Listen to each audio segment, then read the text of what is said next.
People have different perceptions on everything, but do you know what perception really means? Have you ever wondered how perceptions are being processed, and have you ever asked if there are disorders affecting perceptions? I am Mary Joy, and join me in this video as we dig deeper into learning about perceptions.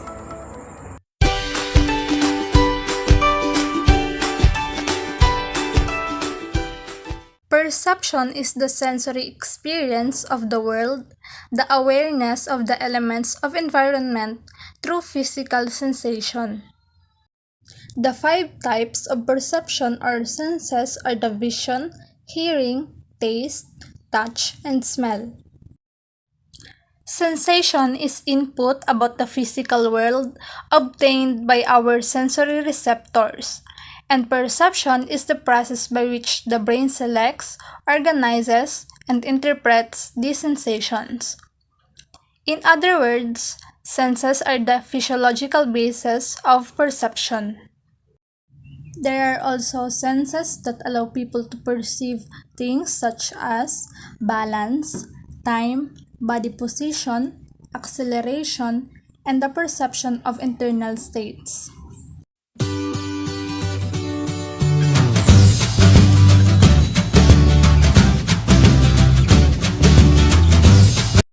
Environmental stimulus are the events occur in our environment that the senses notice and respond to either consciously or unconsciously.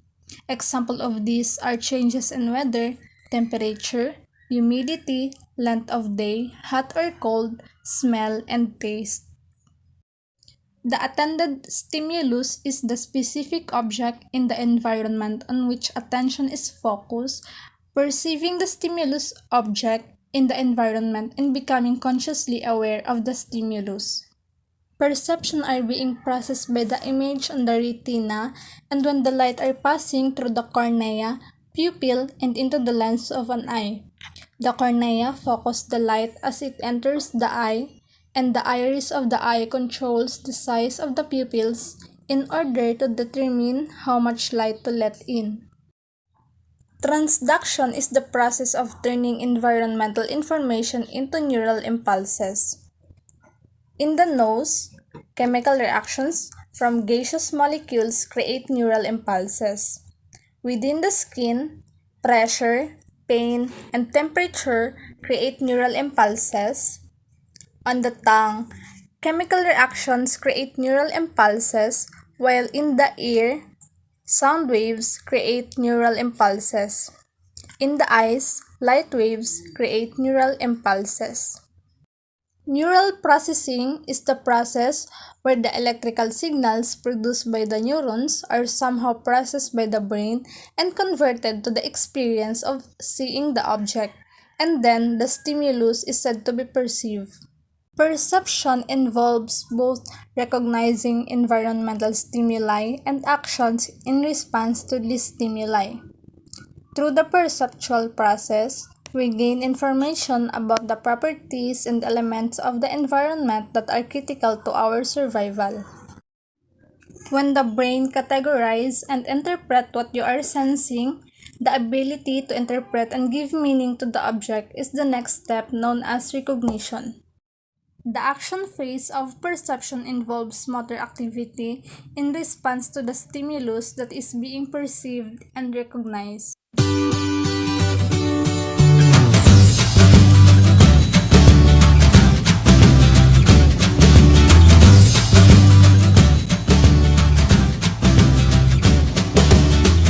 Spatial neglect is a behavioral syndrome involves a failure to report, respond, or orient to stimuli on one side of the body.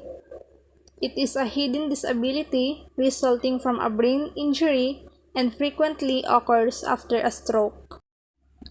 Prosopagnosia is also known as face blindness, which means a person cannot recognize people's faces. Face blindness often affects people from birth and usually a problem that a person has for most or all of their life. Aphantasia is the inability or severely limited ability to voluntarily create mental images, in one's mind. It can be congenital, which means it is present from birth or develop later in life due to brain injury or psychological conditions. The opposite of aphantasia is hyperphantasia. It is the condition of having extremely vivid mental imagery. Schizophrenia is a serious mental disorder in which people interpret reality abnormally. It may result in some combinations of hallucinations, delusions, and extremely disordered thinking and behavior that impairs daily functioning and can be disabling.